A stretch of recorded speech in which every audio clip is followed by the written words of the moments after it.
Hello दोस्तों, कैसे आप सभी। आज हम लोग पढ़ेंगे पदार्थ के समान गुण। भौतिक में आता है पदार्थ के समान गुण, उसी के बारे में आज हम लोग पढ़ेंगे। ठीक है, ये मेरा यूट्यूब चैनल है, इसको आप फॉलो कर लीजिए, सब्सक्राइब कर लीजिए ताकि आपको हर टॉपिक का वीडियो मिलता रहे। ठीक है, चलिए इसी से कुछ पॉइंट है, पदार्थ के समान गुण के कुछ पॉइंट है नीचे, उसी के बारे में हम लोग पढ़ेंगे। ठीक है, कुछ पॉइंट हम लोग पहले पढ़ लिए थे पिछले वाले वीडियो में, अगर वो नहीं देखे हैं तो आप लोग ज़रूर जा कर के देख ले। ठीक है, चलिए तो देखते हैं आगे क्या बोलता है। उसके आगे पहला पॉइंट है, होता है वायुमंडल में बादल के तैरने का क्या कारण है। बोल रहा है वायुमंडल में बादल किसके कारण तैरता है, तो ये घनत्व पर डिपेंड करता है। किस पर? घनत्व पर डिपेंड करता है। ठीक है, किस पर घनत्व पर डिपेंड करता है? घनत्व पर।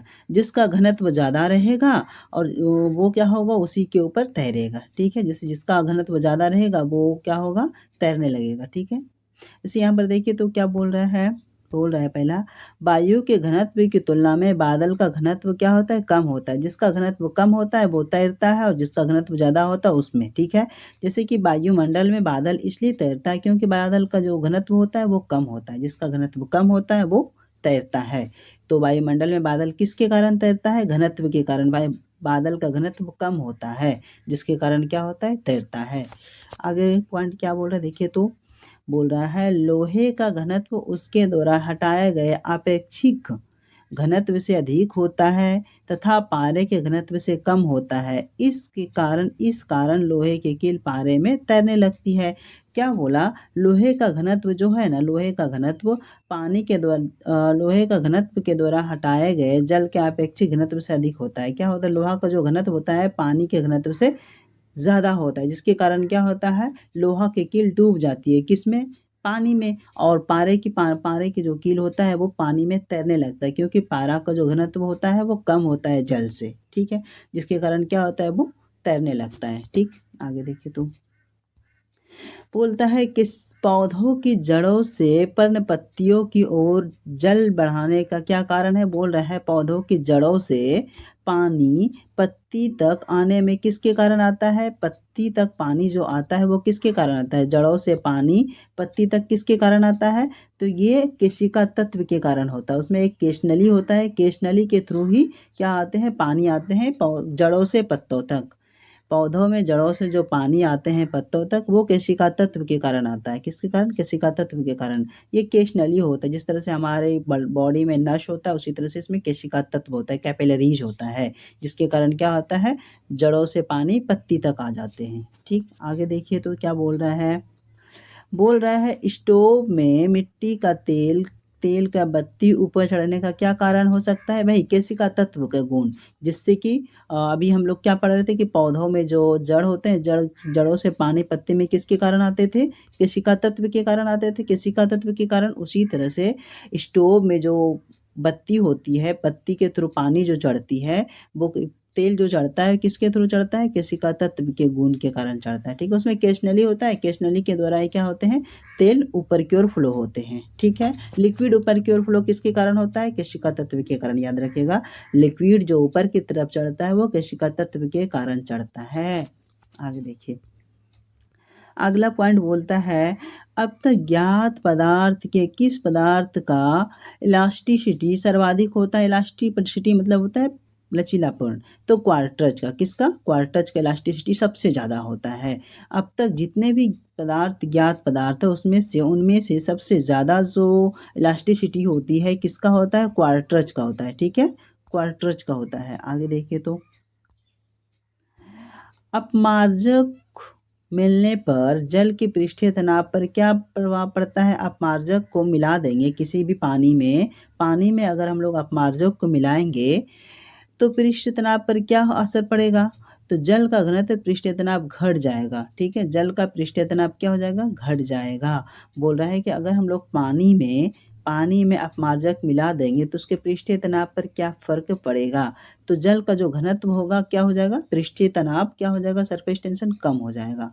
जब भी हम लोग पानी में सर्फ मिलाते हैं ना तो उसका जो होता है सरफेस टेंशन वो कम हो जाता है। ठीक है, आगे देखिए, बोलता है फाउंटर पेन किस सिद्धांत पर कार्य करता है? वही केशिका तत्व के सिद्धांत पर, क्योंकि लिक्विड ऊपर की ओर फ्लो होता है। लिक्विड जब भी ऊपर की ओर फ्लो करेगा वो केशिका तत्व के सिद्धांत पर काम करता है। तो फाउंटर पेन किस सिद्धांत पर कार्य करता है? फाउंटर पेन काम करते हैं केशिका तत्व के सिद्धांत पर। ठीक है, अगला पॉइंट देखिए तो बोलता है समुद्र तल पर एक वायुमंडलीय दाब का मान कितना होता है? समुद्र के तल पर एक वायुमंडलीय दाब का मान कितना होता है? तो कितना होता है? 1.013 गुना 10⁻5 पास्कल होता है। बोलेगा समुद्र के तल पर एक वायुमंडलीय दाब कितना होता है? तो 1.1013 गुना 10.5 पास्कल के बराबर होता है। ठीक है, आगे देखिए अगला पॉइंट बोल रहा है जल का आपेक्षिक घनत्व किस ताप पर सर्वाधिक होता है? अच्छा, जल का जो आपेक्षिक घनत्व होता है ना सबसे ज़्यादा वो 4 डिग्री सेल्सियस पर होता है। और अगर दूसरे जवाब में दूसरे लैंग्वेज में पूछे, अगर इसी को दूसरे लैंग्वेज में पूछे कि जल का सबसे कम वॉल्यूम कहाँ पर होता है, आयतन सबसे कम कहाँ पर होता है पानी का, तो 4 डिग्री सेल्सियस पर होता है। ठीक है, अगर घनत्व बढ़ेगा तो वॉल्यूम घटता है। ठीक है, घनत्व बढ़ता है तो वॉल्यूम घटता है। तो यहाँ पर क्या बोला है कि पानी का जो घनत्व होता है सबसे अधिक कहाँ पर होता है? 4 डिग्री सेल्सियस पर होता है। ठीक है, अगला पॉइंट देखिए तो क्या बोल रहा है जल से भरी हुई बाल्टी को हिलाकर छोड़ देने पर कुछ समय बाद जल अपने आप स्थिर क्यों हो जाता है? बोल रहा है कि जल से भरी एक बाल्टी को पानी को हिलाकर छोड़ देने के बाद कुछ समय बाद वो स्थिर हो जाती है। क्यों? क्योंकि श्यानता के कारण। किसके कारण? श्यानता के कारण होता है। किसके कारण होता है? वो श्यानता के कारण होता है। बहुत अच्छा क्वेश्चन बोल रहा है। जल से भरी बाल्टी को हिलाकर छोड़ देने पर कुछ समय बाद वो जल अपने आप क्यों स्थिर हो जाती है? जल की श्यानता के कारण। किसके कारण? जल की श्यानता के कारण। आगे देखिए कहता है कि धातु की शुद्धता ज्ञात करने में किस सिद्धांत का प्रयोग किया जा सकता है? आर्किमिडीज का सिद्धांत। किसका? आर्किमिडीज का सिद्धांत। मतलब धातु की शुद्धता ज्ञात करने में किस सिद्धांत का प्रयोग करते हैं? आर्किमिडीज का सिद्धांत। किसका? आर्किमिडीज का सिद्धांत। ठीक है, आर्किमिडीज साहब ने बताया था कि धातु की शुद्धता ज्ञात कर सकते हैं हम लोग। ठीक है, अगला पॉइंट देखिए तो जल से निकलने वाले शेविंग ब्रश के बाल आपस आपस में किस प्रकार से चिपक जाते हैं? मतलब जल से निकलने वाले शेविंग ब्रश के बाल आपस में क्यों चिपक जाते हैं? पृष्ठीय तनाव के कारण। ठीक है, जब शेविंग कराने जाते हैं तो बाल एक दूसरे से चिपक जाते हैं। किसके कारण? पृष्ठीय तनाव के कारण। ठीक है, अगला पॉइंट देखिए तो क्या बोल रहा है अगला पॉइंट बोल रहा है स्टील रबर की अपेक्षा अधिक इलास्टिसिटी होती है। क्यों? क्योंकि स्टील की अत्यधिक विरूपक बल होते हैं। ठीक है, अच्छा, स्टील रबर की अपेक्षा अधिक प्रत्यास्थापित इसलिए होते हैं क्योंकि स्टील के पास सबसे अधिक विरूपक बल होता है। विरूपक बल होने के कारण क्या होता है? स्टील रबर की अपेक्षा अधिक क्या होते हैं? प्रत्यास्थापित होते हैं। ठीक है, आगे देखो तब वाहनों में स्नेहक तेल का प्रयोग क्यों किया जाता है? तो वाहन में जो स्नेहक लुब्रिकेंट ऑयल होता है क्यों प्रयोग करते हैं? लुब्रिकेंट ऑयल का प्रयोग क्यों करते हैं? घर्षण कम करने के लिए। लुब्रिकेंट ऑयल का प्रयोग इसलिए करते हैं ताकि घर्षण कम हो सके। उसमें पेट्रोल मोबिल जो यूज करते हैं मोबिल या पेट्रोल जो कि इसलिए करते हैं ताकि उसका घर्षण कम कर सके। ठीक है, आगे देखिए अगला पॉइंट क्या है? अगला पॉइंट कहता है आंधी आने पर टीन की छत एवं छप्पर उड़ जाते हैं क्योंकि उनके ऊपर का वायुमंडलीय दाब नीचे के वायुमंडलीय दाब से कम हो जाता है। बोलता है कि आंधी आने पर टीन की छत या छप्पर ऊपर की ओर क्यों उड़ जाता है? क्योंकि ऊपर को जो वायुमंडलीय दाब होता है ना नीचे के वायुमंडलीय दाब से कम हो जाता है, जिसके कारण क्या होता है? आंधी भी तो इसी के कारण होता है। अगर यहाँ का टेम्परेचर लो है और यहाँ का टेम्परेचर हाई है, यहाँ का टेम्परेचर हाई है और यहाँ का टेम्परेचर लो है, तो इधर से हवा इधर की ओर भागेगा। इधर का टेम्परेचर कम होगा उधर से उधर की ओर हवा भागेगा ना। हाई टेम्परेचर से हवा किधर से किधर फॉलो करता है? हाई टेम्परेचर से लो टेम्परेचर की ओर ना, लो टेम्परेचर की ओर फॉलो होता है। ठीक है, तो वही बोल रहा है कि आंधी आने पर टीन की छत या छप्पर की छत उड़ क्यों जाते हैं? क्योंकि नीचे का जो वायुमंडलीय दाब होता है कम होता है ऊपर के वायुमंडलीय दाब से। ठीक है, आगे देखिए किसी किसी तत्व की सतह पर लंबवत लगने वाले बल को क्या कहते हैं? प्रणोद कहते हैं। क्या कहते हैं इसको? हम लोग प्रणोद कहते हैं। क्या कहते हैं इसको?